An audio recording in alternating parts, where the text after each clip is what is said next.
Lenora Keating had declared, in front of her mother, her two aunts, and the better part of Redemption Creek's Wednesday market crowd, that she would not marry a man who could not make her laugh, and every eligible bachelor within 40 miles had since made himself a fool trying. That declaration had come on a Tuesday morning in the spring of 1882, when old Sheriff Hands had dragged his nephew Earl in front of her like a prize hog at a county fair, and announced that Earl was looking for a wife and had excellent prospects in cattle. Lenora had looked Earl up and down. He was a thin, humorless man with the posture of a fence post and the conversational depth of one, and she had said it plainly, without cruelty but without apology either. She would not marry a man who could not make her laugh. That was her condition, simple and firm, and it was the most honest thing she had said all year. The town of Redemption Creek sat in the Texas Hill Country like a small, stubborn jewel pressed into red dirt, surrounded by cedar and live oak, and the occasional dry creek bed that had not seen rain in 6 weeks. It was 1882, and the West was in that particular stretch of time when it was neither wild nor settled but something uneasy in between. The cattle drive still moved through. The railroad had come to Abilene but not yet here, and the law was represented primarily by a weathered man named Sheriff Calloway, who spent more of his energy keeping peace between ranchers over water rights than chasing any outlaw. Lenora was 24 years old, and she ran the Keating General Store on Main Street, which had been her father's store until 3 years ago when a fever had taken him in a week. She had no brothers.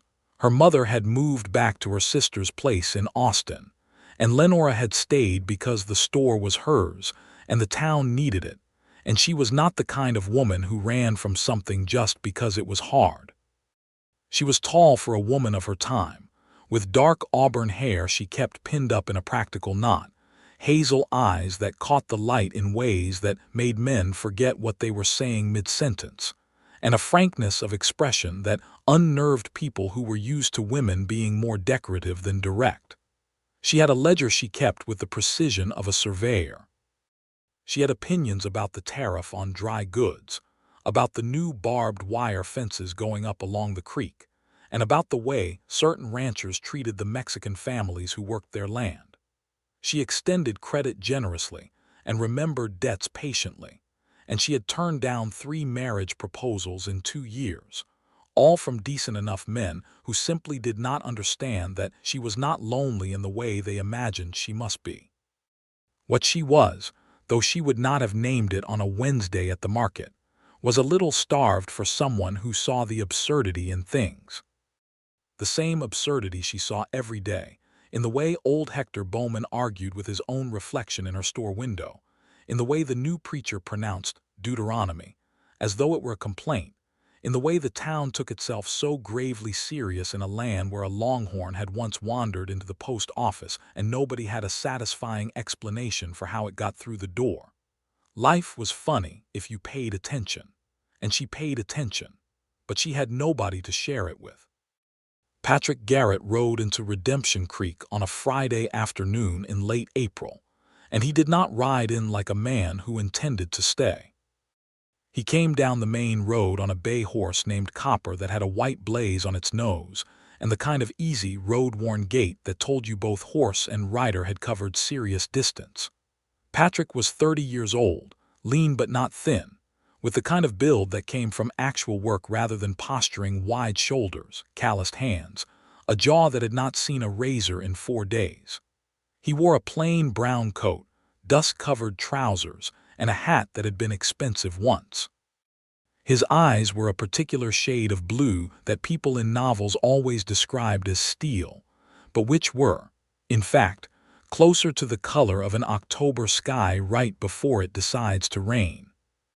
He was a ranch hand by trade, though he had done other things. He had driven cattle up the Kisham Trail twice, worked a stint as a deputy in Laredo that he did not talk about much, and spent 6 months the year before helping his late friend Thomas Adler run a small horse operation out near San Marcos, before Thomas had been kicked by one of his own animals and died from the injury 3 weeks later. Patrick had settled that estate, made sure Thomas's sister received what she was owed, and then pointed Copper north with no particular destination in mind, which was how a man sometimes needed to grieve. He was not looking for anything in Redemption Creek except a few nights' sleep that was not on the ground and possibly a new set of horseshoes for Copper, who had thrown a shoe coming through the cedar breaks that morning. He stopped first at the livery, left Copper in the care of a boy named Miguel who had the focused competence of someone twice his age, and then walked the length of Main Street looking for the general store because he needed lamp oil and salt and a new length of rope. Lenora was behind the counter when the door opened, and she was in the middle of what had become a recurring frustration. She was trying to update the stock ledger while simultaneously explaining to Hector Bowman why she could not extend him more credit when he had not yet paid the substantial credit he already held. Hector was a large man with the logic of someone who believed that repeating a thing louder made it more correct. "I'm telling you, Lenora, I need those supplies and I'll pay you come fall when the come fall was what you said in February, Hector, and what you said last October. This time I mean it different. The meaning doesn't change the arithmetic." Hector grumbled in the way of a man who had lost an argument and knew it but had not yet decided to leave. And in the middle of this, the door opened and Patrick came in and stopped just inside it, reading the temperature of the room with the instinct of a man who had walked into a few situations that needed reading quickly. He took in the large, grumbling man, the woman behind the counter who was clearly not intimidated by him, the neat rows of dry goods, the careful order of the shelves. He went quietly to the far side of the store and began looking at the rope.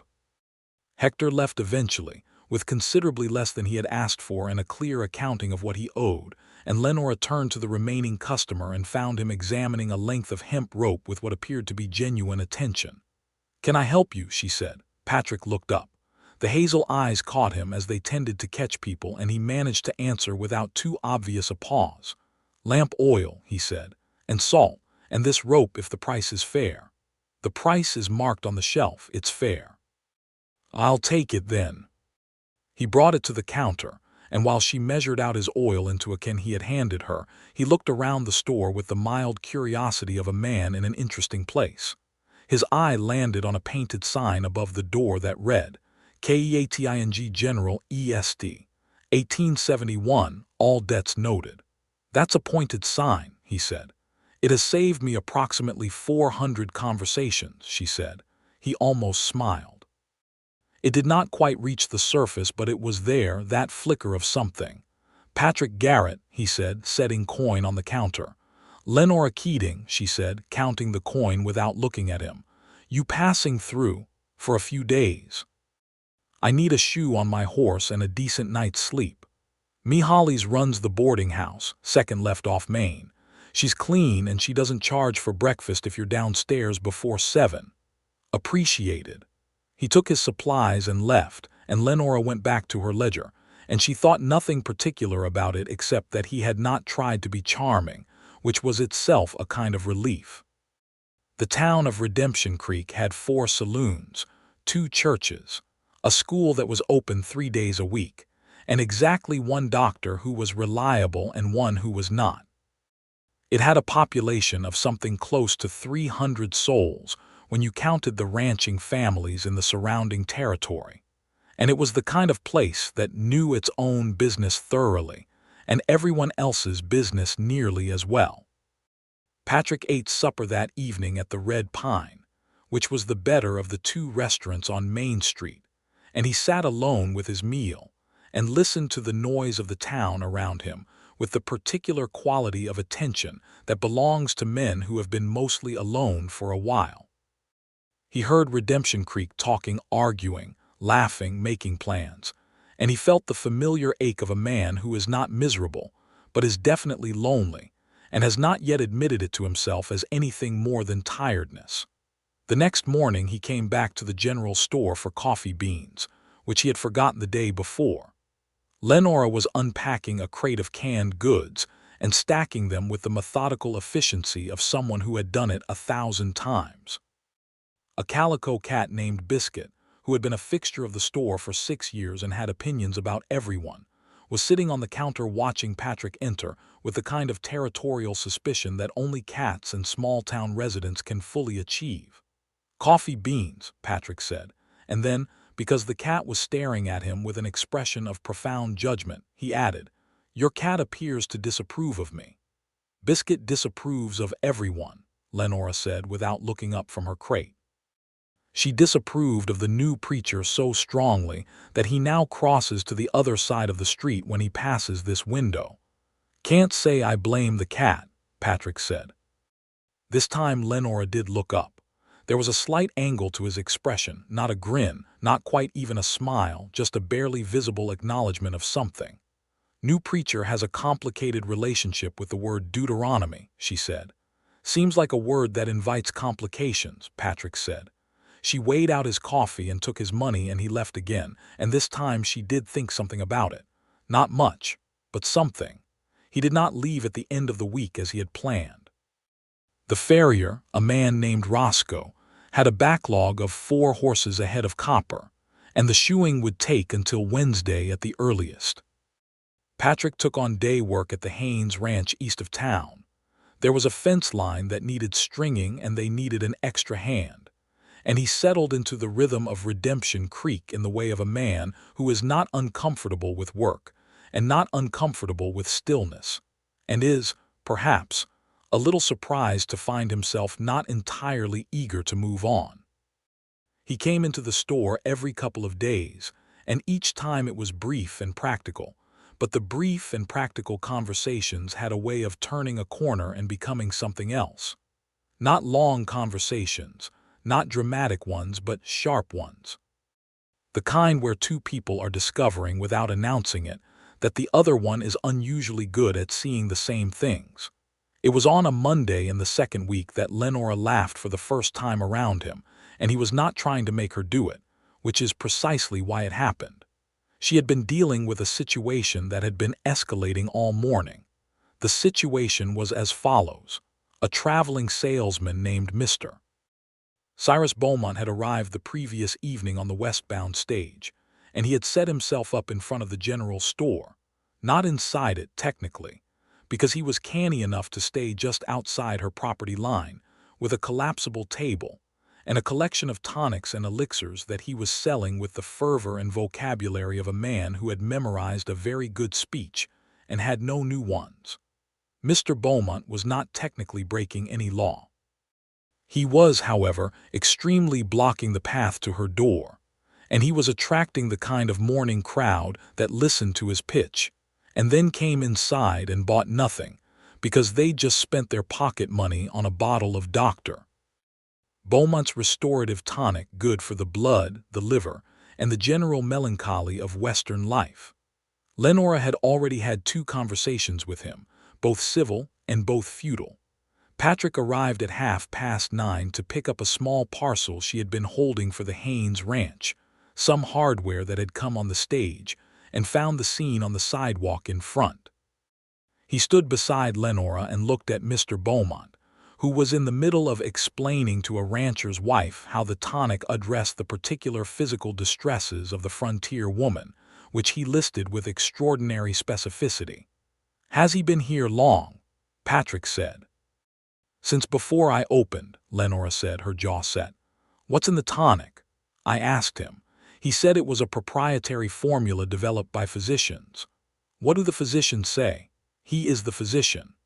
Patrick was quiet for a moment, watching Cyrus Beaumont perform his pitch with the absolute commitment of a man who believed in himself completely, and evidence to the contrary had never been presented to him in a form he found persuasive. Mr. Beaumont had a magnificent mustache and a coat with 6 buttons that were all different sizes, which seemed to be an oversight that his confidence had simply refused to acknowledge. "His buttons don't match," Patrick said. It was such a specific, mild, and unnecessary observation. Not a punchline, not performed, just a plain and private noticing of an absurd detail in an absurd situation, that Lenora laughed. It came out of her quickly and with some surprise, a genuine laugh, the kind that lives in the chest and escapes before the person has decided to let it. She pressed her hand to her mouth because Main Street was watching, but her eyes were bright with it and she was shaking her head. Patrick glanced at her. He was not smiling in the way of a man who has won something. He looked mildly confused, actually, as if he had not quite expected that particular reaction to a plain statement of fact. "I was going to say something about the tonic," he said, but the button seemed more pressing. She laughed again, more quietly, and then composed herself because Cyrus Beaumont had noticed her and was turning the pitch in her direction with the opportunistic speed of a trained salesman. "Ma'am," Beaumont said, "I couldn't help but notice you've been watching my demonstration, and I want to assure you that Dr. Beaumont's restorative tonic is particularly beneficial for Mr. Beaumont," Lenora said, and her voice had resumed its ordinary level authority. "If you are not packed up and 2 feet to the left of my door by the time I open it again, I'm going to have a conversation with Sheriff Calloway about the ordinance regarding obstruction of commerce. And I wrote that ordinance, so I know it better than he does." Beaumont assessed her for one beat, glanced at Patrick, who was watching with an expression of complete neutrality that somehow added weight to Lenora's words, and then began packing up his table with the resigned efficiency of a man who had met this particular wall before in other towns. Patrick picked up the ranch parcel. "Thank you," he said. "Thank you for the observation about the buttons," she said. "I needed that." He nodded, and there was something in the way he looked at her then, not long, not dramatic, just a moment of real attention that stayed with her after he was gone. She thought about it while she worked her ledger that afternoon. She thought about the fact that he had not been trying to make her laugh. There was no performance in it, no bid for her approval, no awareness that he was being observed. He had simply said what he saw, and what he saw was funny, and the laugh had come from somewhere honest in her. She had laughed with men before, of course. But she was beginning to understand the difference between a man who says amusing things, hoping you will find them charming, and a man who notices the world clearly enough that the amusement is a byproduct of the noticing, not the purpose of it. That distinction had everything to do with her condition, she realized. That was the thing she had been trying to name for 2 years when people asked her to explain herself.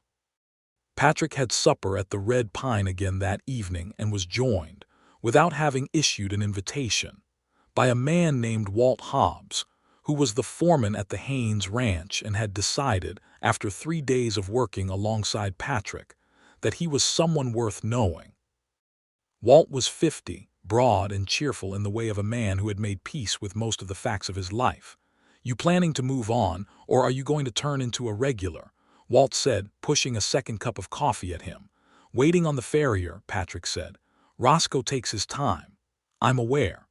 Walt drank his coffee and looked at Patrick with the frank assessment of a man who spent his professional life reading the reliability of animals and people. "You're a decent hand," he said. "Haynes could use someone through the summer, post and wire all along the east pasture, then the fall drive. It's honest work." "I'll think about it," Patrick said. And he did think about it, lying awake in his room at Mee Hollies' boarding house, listening to the settling sounds of an old building and the distant sound of someone in the saloon 2 streets over playing a fiddle. He thought about it, and he thought, peripherally, about the woman in the general store who had laughed at something he had not been trying to say funny, and he was aware that these 2 lines of thought were not entirely separate.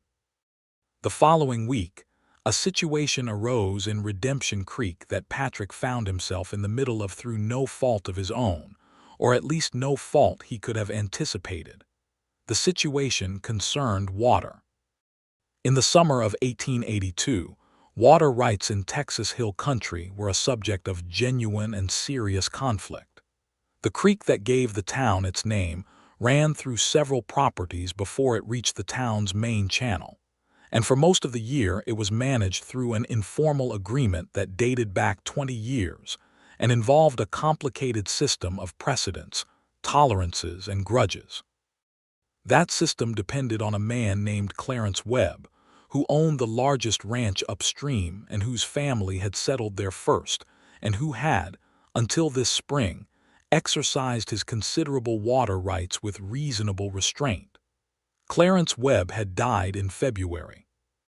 His son, a man named Denton Webb, 28 years old, had inherited the ranch, the debt, and a set of plans drawn up by a land speculator out of San Antonio who had convinced him that diverting the full creek flow for a summer irrigation project would make the Webbs wealthy beyond what cattle alone could offer.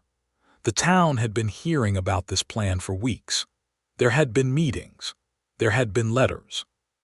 Sheriff Calloway had explained, patiently and then less patiently, the existing water rights agreements. Denton Webb had listened to all of it and then begun the diversion project anyway. And now it was the third week of April, and the creek was running at half its normal volume in town, and the smaller farms downstream were beginning to suffer. Lenora had been one of the primary voices at the town meetings because it was her customers who were being affected, and she had a letter from the county surveyor's office that was clear on the legal question of the matter. She had been composing a formal complaint to the district court in Austin, which was slow and uncertain, while also dealing with the immediate human reality of it. The immediate human reality arrived at her counter on a Tuesday morning in the form of Clara Mendoza, who was 22 years old, married to a farmer named Eduardo, who had a small holding south of town that depended entirely on the creek water, and who had 3 children and currently a very thin margin of error between making it through the summer and not making it through the summer. Clara was not crying when she came in, but she was close to it, and Lenora recognized the particular composure of a woman who has decided she must hold herself together long enough to accomplish one practical thing. "I need to put more on credit," Clara said. "I know what I already owe." "I know you do," Lenora said. "I'm not worried about it. Eduardo says by midsummer if the water doesn't come back, the water will come back," Lenora said, with more certainty than she entirely had. "We're taking it to the district court. Calloway has a deputy going to Austin this week." Patrick had come in during this and was standing quietly near the far shelf, clearly not intending to interrupt but also not leaving, and when Clara had gone out with her goods and Lenora turned back to the store, she found him looking at her with that same quality of real attention. "How serious is it?" he said. She told him briefly and factually because she could tell he was asking genuinely and not as small talk. He listened without interrupting, which was not common. "Has anyone gone directly to Webb?" he asked, not to argue, just to explain the downstream situation. "Calloway went twice. I mean someone who might speak in a language that Webb understands. He's 28 and he's in debt and he's scared, is what I'm hearing." Lenora looked at him. "You're describing a man who is making other people suffer because he's scared." "Yes," Patrick said. "I'm not defending it. I'm saying scared people sometimes don't respond to legal arguments. They respond to conversations that address what they're scared of, and you think you could have that conversation. I've worked ranches, I've been in debt. I know how those plans from city speculators sound when you're staring at ledger numbers at 2 in the morning. He said it simply, without bragging and without false modesty, just as information. Lenora considered him for a long moment. "You'd go out there. I could ride out this afternoon if it would help. Why would you do that? You don't live here." Patrick was quiet for a moment, and something moved through his expression that he seemed to decide not to name. "I'm here long enough," he said. He rode out to the Webb Ranch that afternoon. He was there for 3 hours. He came back and found Lenora still in the store, doing the last of the evening accounts, and he sat down on the stool by the counter because she had gestured at it, and he told her what had happened. Denton Webb was, as Patrick had suspected, terrified. The speculator's plan was already running behind schedule and over cost, and Denton had begun to understand that it might not be the salvation he had been promised. Patrick had not lectured him or threatened him. He had talked to him about ranching, about the specific economics of the hill country, about what a summer of bad relations with your neighboring farmers and the town downstream would cost in the long term. He had spoken plainly and without condescension. And at the end of it, Denton Webb had agreed to reduce the diversion to a level that would restore something close to the normal flow, while Patrick helped him put together a letter to the county explaining the situation and requesting a formal mediation. It was not a complete resolution. The legal matter would still need to go to the court, but the immediate crisis, the drying up of the farms to the south, was addressed. Lenora listened to all of this with her elbows on the counter and her chin resting on her clasped hands, and when he finished she was quiet for a moment. "You didn't have to do that," she said. "No," he agreed, "but you did it because of Clara." "I did it because it was something that could be done and I happened to have the right conversation for it," he said. "It wasn't complicated." "It was kind," she said, and her voice had something different in it. Not soft, exactly, but direct in a new way. He looked at the counter.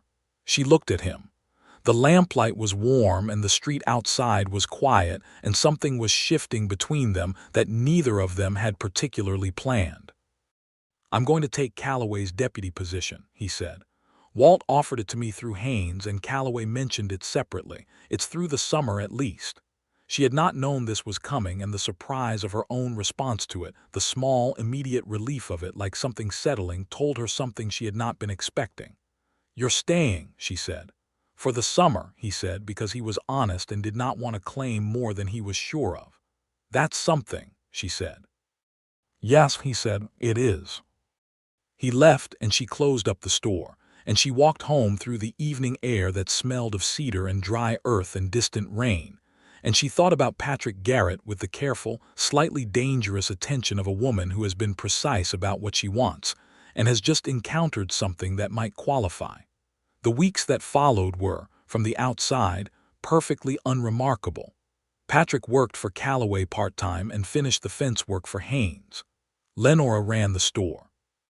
They saw each other with the frequency that was natural in a town of that size, at the store, on Main Street, at the occasional communal gathering, and the conversations between them accumulated the way conversations do when both people are paying genuine attention to them. She told him about her father, one evening when he had stayed past the close of the store to help her move a heavy crate that had arrived on the afternoon stage. He had been dead 3 years, but she spoke of him with a present kind of love, describing the way he had run the store with a strict honesty and a very broad definition of what counted as a fair exchange, once trading a month of credit for a watercolor painting that now hung behind the register because it made him happy to look at it.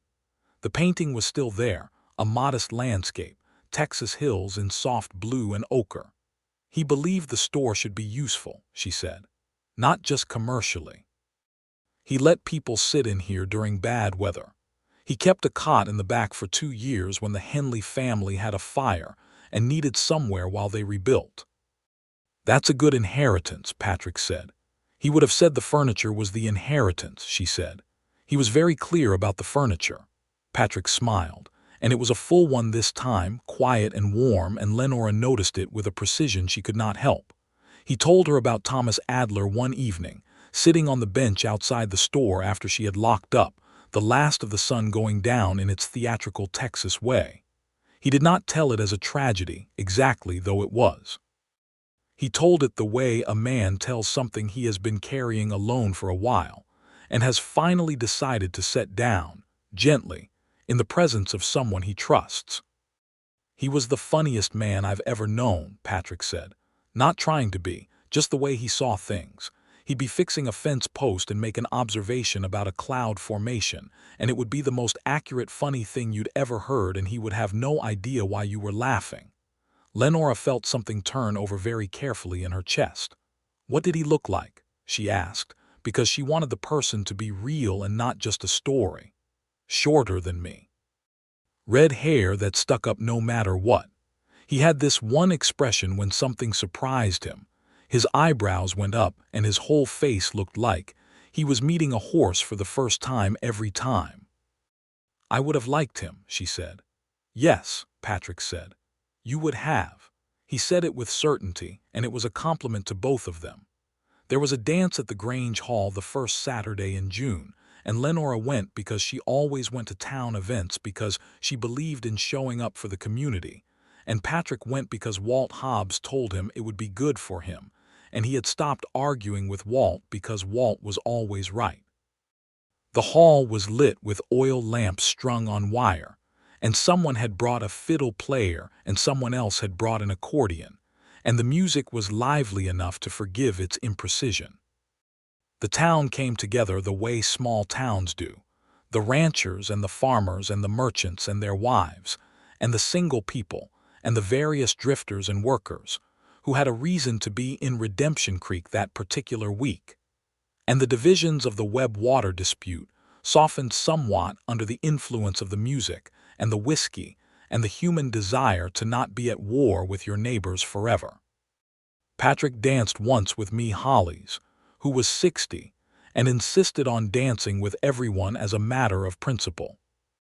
He danced a second time with Clara Mendoza, who was there with Eduardo and their children, all of whom were running in circles in the corner with the feral energy of children kept indoors too long, and Clara thanked him quietly while they danced, with a directness that was not comfortable for either of them but felt necessary. He did not dance with Lenora because he had not asked and she had not suggested it, but they stood together near the side of the hall for a long while, watching the dancing, and Lenora said things that made him laugh, a real laugh twice, the kind that surprised him, and he said things in return that made her eyes go bright, and nobody in the room missed what was happening between them because small towns observe these things with great diligence. It was her friend and nearest neighbor, a woman named Ruth Haynes, who said it plainly to Lenora the next morning over Sunday coffee. "Patrick Garrett is going to call on you formally," Ruth said, "or the man is a fool." "He's not a fool," Lenora said. "No, he's not, so he's going to call on you formally. He said he was staying through the summer. Lenora, the summer is going to become the fall and the fall is going to become a question and you know it." Lenora looked at her coffee. She did know it. She had been watching it happen with the same careful, slightly helpless attention with which you watch a good storm coming in from the west, knowing it is coming, knowing it will change things, not quite sure whether to run for cover or just stand and let it happen. "He makes me laugh," she said, and she said it with the particular weight of a woman to whom that sentence means more than it sounds. Ruth looked at her. "Is that so?" "Without trying," Lenora said. "He just sees things and says them, and I laugh." "What have you said to him?" Ruth asked. "Nothing yet," Lenora said. "That is the part I haven't gotten to." Patrick was aware, in the way of an honest man who is also paying attention, that his feelings for Lenora Keating had passed the point of being describable as mild interest at least 3 weeks ago, and were now firmly in territory he had not inhabited for a long time. He thought about her with a frequency that he would have found alarming if he had been the alarming type, and instead found instructive. He thought about the specific quality of her laugh and the way she dealt with difficult people, with Hector Bowman, with Cyrus Beaumont, with the merchants who tried to shortchange her on deliveries, and about the watercolor painting her father had loved, and about the way she had said, "That's a good inheritance," as though she understood exactly what he meant and did not need it explained. He also thought about the fact that she had said, in front of the Wednesday market, that she would not marry a man who could not make her laugh, because the whole town knew about it and had told him, variously, over the course of his weeks there, as a piece of local information he might find relevant. He had not been trying to make her laugh. That was the thing he kept returning to. He had not been trying and she had, and he did not know quite what to do with that except be honest about what he wanted and see what she said.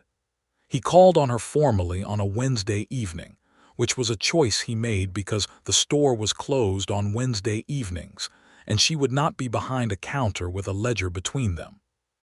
He came to her house on Pine Street, a small, well-kept house with a kitchen garden out back that she managed with the same precision she brought to everything, and he knocked on the door with the hat in his hands and felt, for the first time in quite a long while, genuinely nervous.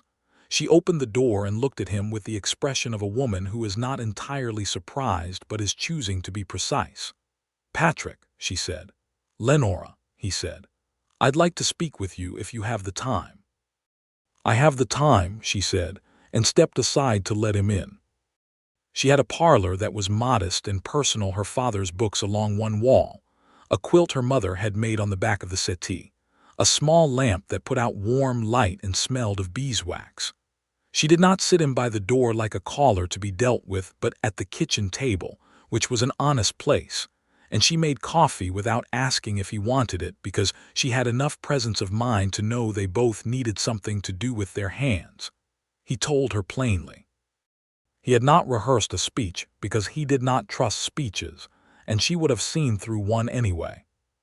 He told her that he had come to Redemption Creek not intending to stay, and had found himself not wanting to leave, and that when he examined why, she was most of the reason. He told her that he was not a man of great wealth or settled circumstances, but that he was a man of honest intention and consistent work, and that he respected her. The word was not small. He said it carefully respected the way she ran her business, and the way she treated her customers, and the way she stood in the middle of a difficult situation and dealt with it straight. "I'd like to court you," he said, "properly, if you're willing. And I want to be honest that I'd like it to come to something more than that eventually if you were ever to find Patrick," she said. He stopped. "You made me laugh," she said. "The first week you were here, Cyrus Beaumont and his buttons." "I wasn't, you weren't trying," she said. "I know, that's why it counted." She looked at him with her hazel eyes that caught everything, and her voice was steady but warm in a way that was new. "I told this whole town I would not marry a man who could not make me laugh. They've all been very invested in finding out whether anyone qualifies." "I heard about that," he said. "What did you think when you heard it?" "I thought it was the most sensible condition I'd ever come across," he said without hesitation. She looked at him for a long, honest moment. Then she said, "Yes, you may court me." The summer of 1882 was the summer that Redemption Creek, whether it intended to or not, watched Patrick Garrett court Lenora Keating with a thoroughness and a naturalness that the town found deeply satisfying. It was not a showy courtship. Neither of them was a showy person. It was suppers at the Red Pine and Sunday walks along the creek after the water had been restored. The legal matter had been settled in August when the district court issued a formal water rights order that the Webb Ranch was obligated to follow. And Denton Webb, relieved to be out from under the speculator's plan, had agreed to it with something close to gratitude. It was Patrick coming by the store on slow afternoons and sitting on the stool by the counter and reading the newspaper while Lenora worked, a domestic ease that arrived between them without announcement. It was conversations that ran long and covered everything: her opinions on the tariff and the railroad coming, and the treatment of the Mexican families who worked the ranches, his years on the trail and the stretch in Laredo, and what he had learned about the way the law worked and where it failed. They disagreed on things. She was more patient with certain situations than he was, and he was more pragmatic about certain situations than she wanted to be, and they discovered that disagreeing with each other was entirely bearable because neither of them was afraid of it. They did not perform agreement. That was a good sign, she thought. He made her laugh regularly and never on purpose, a habit that she began to appreciate with a particular fondness, because it meant the humor was always real. He made an observation about Hector Bowman that reduced her to helpless laughter in the back of the store, and then looked genuinely puzzled by the extent of the reaction until she explained it, and then he shook his head slowly as if admitting that yes, he supposed it was that funny. He described, one evening, an incident from the cattle trail involving a bull, a tumbleweed, and a man named Pearson who had the unshakable confidence of someone who had never once been wrong in his own estimation. And by the time he reached the end of it, she was crying from laughing, and he was watching her with an expression that was not quite a smile but contained, she thought, an enormous amount of warmth. She made him laugh too, with less frequency but no less genuineness. A dry observation about a town meeting. A story about the time her father had accepted a live rooster as partial payment and kept it in the store for 3 days before her mother intervened. An imitation of Hector Bowman arguing with himself that was so precise it was alarming. Walt Hobbs, observing all of this from the position of a man who had instigated at least half of it by suggesting Patrick take the deputy position, felt very satisfied with himself and told me Holly so over coffee at the Red Pine. The man needed a reason, Walt said. He found one, me said.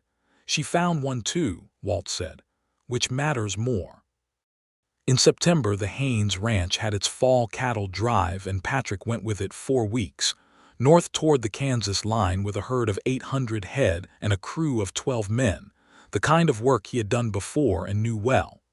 He left on a Tuesday morning and Lenora came to see him off at the edge of town, which she had not done before and which told both of them something. 4 weeks, he said. I've managed without you before, she said, but her voice had the particular tone of someone who is pointing this out primarily to themselves. You've managed without me fine for 24 years, he said. This is just 4 more.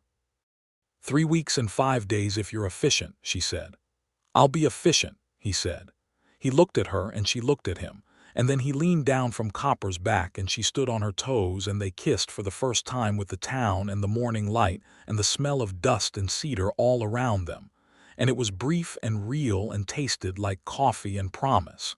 He came back in 3 weeks and 4 days. He came back in the early evening, riding Copper down Main Street with the particular straight-back tiredness of a man who has driven cattle a long way and arrived somewhere he is glad to be. He came to the store, which was just closing, and knocked on the locked door, and Lenora opened it and looked at him trail dusty, unshaven, carrying that October sky look in his eyes, and said, 3 weeks and 4 days. I said efficient, he said. She let him in and locked the door behind them, and in the warm lamplight of the store with Biscuit the cat watching from the counter with resigned familiarity, she said, I missed you. I missed you, he said. I thought about you every day. Did that make the cattle drive harder or easier, she asked. Both, he said, mostly easier. She was standing close, and he was looking at her with the full weight of everything that had accumulated between them since the day she laughed at a plain observation about mismatched buttons, and he said carefully, I want to ask you something when I'm not covered in trail dust and my hat is not in this condition. I appreciate the consideration, she said. Saturday, he said. Saturday, she agreed. He came on Saturday afternoon, clean and shaved and in the good coat, and he knocked on her door on Pine Street and she opened it, and he was carrying her father's favorite kind of apple, a type she had mentioned once, in passing, 3 months ago from the market, which he had remembered and located, and she did not have words for that, just a feeling. He did not kneel dramatically. That was not either of their styles. He sat across from her at the kitchen table, in the chair that had become his chair in the way that chairs in small domestic spaces become a person's chair after enough visits, and he put the ring on the table between them. It was simple, a gold band with a small garnet, which he had bought in the town of Fredericksburg on his way back from the drive, because he had known what he wanted to ask before he left. He had been carrying it for 3 weeks. I want to marry you, he said. I want to live in this town and work honest work and come home to you and grow old with you. I want to sit on your porch and argue about things and make you laugh without trying and watch you run that store and manage this whole town, which you do whether you acknowledge it or not. He paused. I know you have a condition. I have a condition, she said, and her voice was the warmest it had ever been.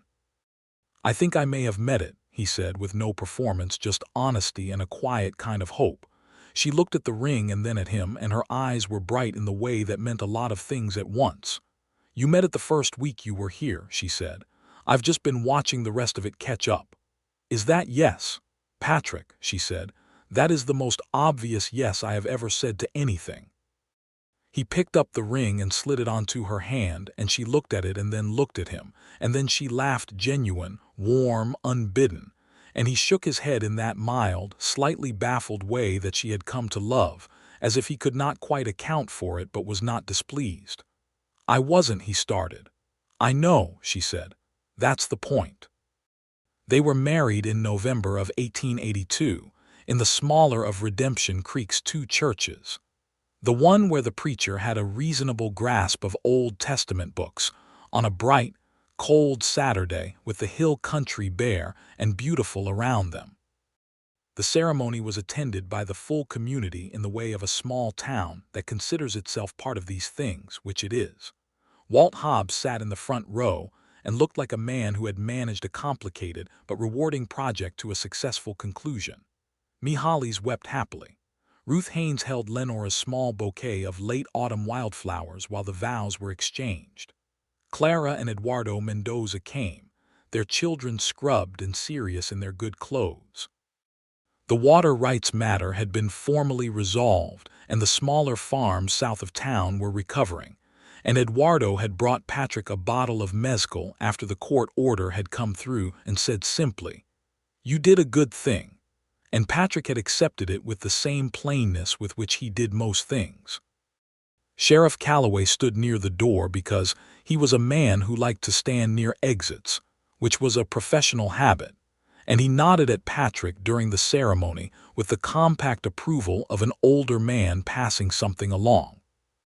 Patrick and Lenora exchanged vows with the directness that characterized everything between them, and when the preacher, who did not entirely understand what he was officiating but was doing his best, declared them married, Patrick kissed her, and she kissed him back with a thoroughness that surprised the preacher and pleased everyone else.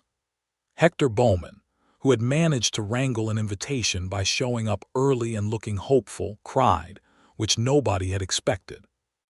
The reception was in the Grange Hall, the same hall where the summer dance had happened, and this time Patrick and Lenora danced together properly for the first time, and it was evident to everyone watching that they moved with the easy coordination of two people who have already figured out the difficult part, and the rest is just practice.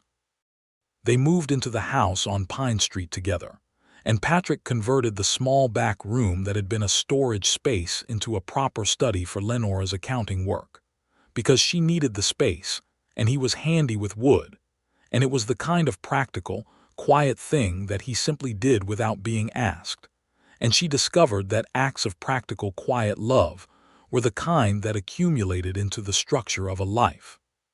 He took the full deputy position under Calloway, who was 60 and beginning to find the work demanding in new ways, and Patrick found that the work suited him, not the authority of it, which he wore lightly, but the problem-solving of it, the same instinct that had taken him out to the Webb Ranch and talked a frightened young man off a damaging course. Most of what the job required in Redemption Creek was that quality of conversation, and he was good at it. The winter of 1882 into 1883 was hard in the way of Texas winters, not with great cold but with the relentless dry and the wind that came down from the north and made the buildings creak and the cedar break and the cattle pull up close to the slopes for shelter. Patrick and Lenora spent it in their house on Pine Street with a wood stove that worked reliably and a kitchen that smelled of coffee and cornbread, and the particular domestic warmth of two people who are genuinely glad to be where they are. She told him, in January, that she was expecting. She told him in the morning, before the store opened, sitting at the kitchen table where all the important conversations happened, and she told him plainly and directly because she did not know another way, and watched his face move through something surprise, and then something larger and quieter and more permanent that she did not have a word for except that it filled the room. He reached across the table and took her hand with both of his. "Good," he said, and then, after a moment, "Is that the right thing to say?" "It's the right thing to say," she said. "I'm Lenora, I am." He stopped.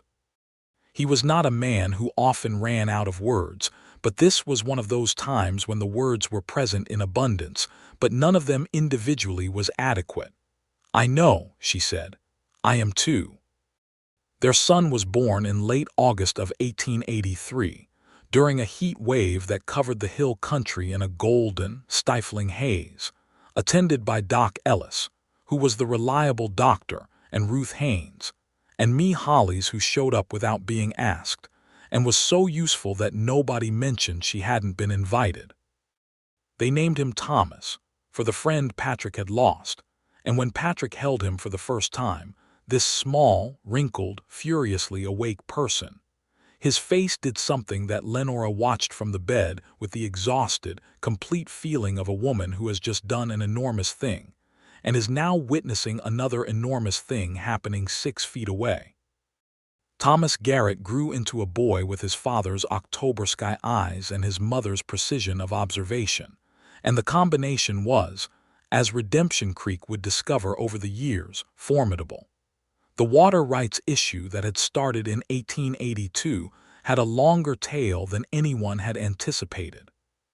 The legal order from the district court held, but the practical management of it required ongoing attention, and Lenora, who had written the original ordinance and corresponded with the county surveyor and pushed the formal complaint through to Austin, became, organically and without anyone formally appointing her to anything, the person the town went to when water-related matters needed managing.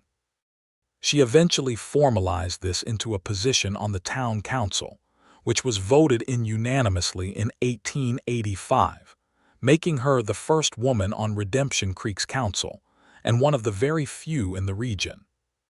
She ran both things, the store and the council work, with the same organized mind, and Patrick was her most consistent sounding board, sitting at the kitchen table in the evenings while Thomas slept, listening to her think through a problem and offering the occasional flat, precise observation that cut through to the essential thing. She had come to rely on this deeply and told him so, and he said that it was mutual, and meant it. There were hard things too, because this was the West in the 1880s, and hard things were part of the fabric. Sheriff Calloway died in the winter of 1884, a quiet death, in his own bed with his boots off, which he had once said was all he asked for, and Patrick was appointed to succeed him by the county, which was the expected outcome and still hit him hard because Calloway had been, in the way of older men who say very little directly, a significant figure in his life. He wore the sheriff's badge with the same lightness and seriousness with which he had worn the deputies, and the town of Redemption Creek understood, as towns understand these things, that they had a good one. The Mexican families who worked the ranches south of town had a long-standing and largely unaddressed complaint about how certain landowners managed their debts to them, holding back wages, changing terms after work was done, exploiting the fact that legal recourse was difficult and expensive, and that the courts were not always welcoming. Lenora had been aware of this for years, and had done what she could from the store, extending credit honestly, paying fair prices for whatever goods they brought to trade. And Patrick, as sheriff, made it a quiet but consistent policy that these complaints would be heard at his office and documented and followed up on, which was not dramatic, and did not resolve the larger injustice of the system, but did mean that Eduardo Mendoza and the families like his had someone who took their word seriously. And that was not nothing. Clara Mendoza told Lenora one afternoon in the store that Eduardo said Patrick was the first law officer in 15 years who had looked him in the eye when he spoke. Lenora told Patrick, and he sat with that for a moment and then said, "That is a damning and ordinary thing." And she said, "Yes, it is," and they both knew the difference between what they could change and what they could not, and did what they could in the space they had. In the spring of 1886, Lenora told Patrick she was expecting again, and this time he was not surprised in the same way, not less moved, but moved more quietly, with the deep familiarity of a man who has already discovered that this particular thing is larger than his capacity to express it. They had a daughter in November, born on a cool evening with the cedar smell coming through the windows, and they named her Frances, for Lenora's grandmother, and she arrived with dark hair and her mother's hazel eyes, and the kind of absolute certainty of her own importance that certain babies carry from the first moment. Thomas was 3 years old when Frances arrived and took an immediate and proprietary interest in her, which expressed itself primarily as standing very close to wherever she was and regarding anyone who approached with deep suspicion. Patrick watched this one evening from the doorway of the parlor and said to Lenora, who was beside him, "He's going to be trouble." And she said, "He is absolutely going to be trouble." And they said it with identical, involuntary warmth. Patrick made her laugh that evening, something about Frances's expression when she first encountered Biscuit the cat, who was elderly now and had the philosophical resignation of a creature who has seen many things and expected nothing to make sense. And as usual, he had not been trying, and as usual she laughed genuinely and completely, and he shook his head in that mild, wondering way, and she loved him enormously. By the late 1880s, Redemption Creek had grown somewhat. The railroad had come through the county, not directly to town but close enough that a spur line was being discussed, and there were new faces and new businesses, and a new school building that replaced the old one that had been 3 days a week out of necessity and was now 5. The general store had expanded, Lenora having bought the adjacent building in 1887 and knocked through the wall, and it employed 2 people and remained, as her father had intended, a place that was useful in more than a commercial sense. Patrick, as sheriff, had kept the peace in the way of a man who understood that peace was not the absence of conflict, but the management of it toward something livable, and he had done it with consistency and without drama, and the town had re-elected him twice without any meaningful opposition, because good sheriffs were recognized for what they were, the same as good general stores.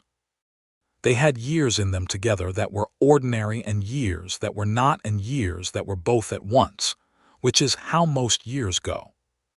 There was a drought in 1887 that brought back the water anxiety in concentrated form, and required every diplomatic skill Patrick had developed over 5 years of handling the Webb situation and its aftermath.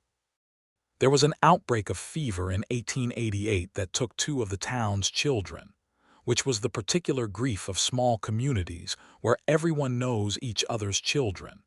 And Lenora and Patrick and their own too moved through that season with the awareness of people who know they have been lucky, and that luck is not a moral position.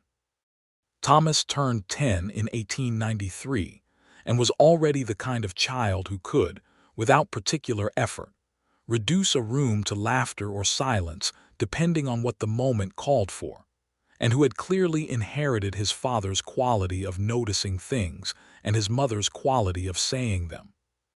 Frances turned 7 that same year and was a person of strong conviction and some inflexibility and enormous warmth, in private that she distributed in public with great selectivity, which her parents recognized as something genuine in her and did not attempt to correct. On a Sunday afternoon in September of 1893, Patrick and Lenora sat on the porch of the house on Pine Street, which had been expanded since they had moved into it, a proper porch now, and a larger kitchen garden, and a room each for the children, and the hill country was doing what it did in September, which was provide a version of light that came in at an angle and made everything amber and particular and impossible to improve upon.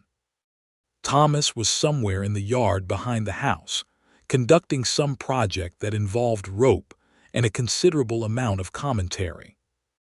Frances was on the porch step with a book, which she read with the focused intensity of someone who expected literature to give her information she could use.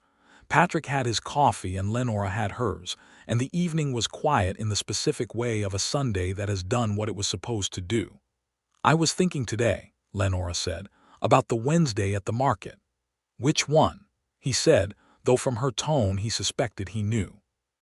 "When I said what I said about not marrying a man who couldn't make me laugh." She was looking out at the yard, at the amber light on the cedar. "I meant it. I was very serious about it." "I know," he said. "Half the town thought I was being contrary." The other half thought you were being correct, he said. She smiled. And you came in asking about lamp oil, not knowing any of it. And you had a very stern cat, he said. And you said the salesman's buttons didn't match, she said. Because they didn't, he said, with the same mild precision as always. She laughed quietly, the laugh that was as real as it had been 11 years ago, and he looked at her with that expression he had always had, not quite a smile but containing. She had long since concluded everything a smile could hold and more. I was not trying, he said. I know, she said. That is the whole story. She reached over and took his hand, and they sat together in the September light, while Thomas's project involved some new development that apparently required him to narrate it at volume, and Francis turned a page with the decisive movement of a person advancing through information, and Biscuit, who had lived to an extraordinary age through pure stubbornness and the comprehensive devotion of everyone in the household, appeared from around the corner of the porch and sat down in a patch of sun, with the weary authority of an old cat who has seen the world and found it mostly acceptable. Patrick looked at the cat and then at Lenora and said, "She still disapproves." "Approves of you now," Lenora said. "She just expresses it with restraint." "I can respect that," he said. She leaned her head against his shoulder and he put his arm around her, and the evening settled in around them, and the hill country was gold and quiet, and Thomas and Francis and Biscuit and the cedar and the pale sky and the coffee going cool in their cups. All of it was exactly and precisely enough. She had said she would not marry a man who could not make her laugh. He had not been trying. She had laughed, and everything after that had been the most natural thing in the world. There was a town meeting in October of that year, the fall of 1893, to discuss the spur line and what it would mean for the growth of Redemption Creek. And the meeting was heated in the way of town meetings when money and change are both on the table at once. Lenora was on the council and at the table up front, and managed the meeting with the same steady authority she brought to the store ledger, moving through disagreements with the combination of patience and precision that had made her indispensable over the years. Patrick sat in the back as he usually did when it was a civic matter rather than a law matter, and watched her work, and was aware, as he often was, of the specific quality of admiration that comes from loving someone who is genuinely good at something important. The spur line was approved, which was the right decision, and the meeting ended with most of the contentious parties having been heard and most of the details having been tabled for committee, which was what Lenora had been steering toward for an hour and a half. Walking home afterward through the cool October evening, their breath showing faintly in the air, she said, "Hector Bowman told me his plan for the station would revolutionize commerce." "Hector's plans are usually at their best conceptually," Patrick said. "He had a diagram," she said, "on the back of a feed receipt." Patrick made a sound. It was not a full laugh, but it was in that neighborhood. "Did the diagram help?" he said. "The diagram had arrows," she said. "Very large arrows, very confident arrows. Arrows with conviction." "Precisely," she said. "No idea where they were pointing, but they were committed to the direction." Patrick laughed then, a real one, and Lenora noted with satisfaction that she could still reliably do this. After 11 years of marriage and 2 children, and a cattle town and a drought and a water rights dispute, and Hector Bowman's many diagrams, she could still make him laugh. It felt, every time, like something she had earned and something she'd been given at the same time. They walked past the store, dark now, the KEATING general sign above the door just readable in the moonlight, and she thought about her father and what he would have made of all of it. She thought he would have approved of the addition to the building and the 2 employees and the expanded credit policy, and most of all she thought he would have approved of Patrick, the way he would have noticed without comment the quality of Patrick's attention, and the way he showed up for things, the fence at the web situation, and the conversation with a scared young man, and the water rights, and the coffee that was always made, and the study that had appeared from what had been a storage room. She thought her father would have sat with Patrick at this same kitchen table and talked about things that mattered, and they would have recognized in each other the thing that Lenora had recognized from the beginning, which was that some people are entirely genuine, and that is both rarer and more valuable than almost anything else. They had another good year, 1894, and another mostly good one after that. The spur line came through in 1895 and changed things, as change does, brought new people and new goods and new prices and new arguments, all of which the town absorbed and managed in the way of communities that have a solid enough foundation to flex without cracking. The store grew. Lenora hired a third person in 1896, a young woman named Adela, whose family had arrived with the railroad workers, and who turned out to have an excellent head for numbers and a very calm manner with difficult customers, both of which Lenora valued enormously. She paid Adela fairly and said so plainly, and Adela stayed. Thomas turned 13 and began helping at the store on Saturdays, less because Lenora required it and more because he had decided the commercial world was interesting, which it was, if you paid attention to it properly. Frances turned 10 and decided she wanted to be a doctor, which she announced at the supper table one evening with the complete conviction of someone who had thought about it carefully and reached the only logical conclusion. Patrick said, "Then you'll study for it," and Lenora said, "We'll find out who the best teachers are," and Frances looked at both of them with the expression of someone who had expected to have to argue and was slightly thrown by not having to. Patrick's hair had gone partly gray by 1897, which suited him, and Lenora had a few threads of it herself that she did not trouble herself about because she had too many other things to think about, and also because Patrick had said once, with the same plain observational quality that had characterized everything he had ever said, "You are more beautiful at 39 than you were at 24, and had then looked mildly surprised at himself for having said it aloud. Which was the part that had gotten her. She was not vain particularly, but she was human, and she loved him, and it meant what it meant. On a Friday evening in the fall of 1897, with the children both at the Haynes house for the night, Thomas having reached the age where his social life had become a feature of the landscape, and Frances having a standing Friday arrangement with Ruth Haynes's daughter Patrick and Lenora, had the house to themselves for the first time in what felt like a long while, and they ate supper without anyone needing anything and sat on the porch, after in the cool evening air, and it was peaceful in the full sense. The kind of peace that is not the absence of things but the presence of everything it should be. "Do you ever think about leaving?" Lenora asked, not with anxiety but with genuine curiosity. "Going somewhere else?" "No," he said, without needing to think about it. "You used to go everywhere," she said. "I was looking for something to stay for," he said. "I didn't know that was what I was doing, but that was what I was doing." She looked at him in the evening light. He was looking at the yard, at the cedar in the distance, with the calm of a man who has made his peace with the place he is, and she felt the familiar combination of things, affection and respect, and the specific warmth of being known, of being with someone who has seen you in all the ordinary moments that make up most of a life and has chosen, over and over, to stay. "I'm glad you ran out of horseshoes," she said. He turned and looked at her, and the almost smile that was more expressive than most people's full smiles was entirely present. "Copper threw one coming through the cedar breaks," he said. "Copper is a very good horse," she said. "Copper is a great horse," he said, and there was something between them then, the shared memory of all the years since that Friday afternoon in April 1882, the whole long, good, difficult, funny, ordinary, extraordinary thing of it, held in a single sentence about a horse.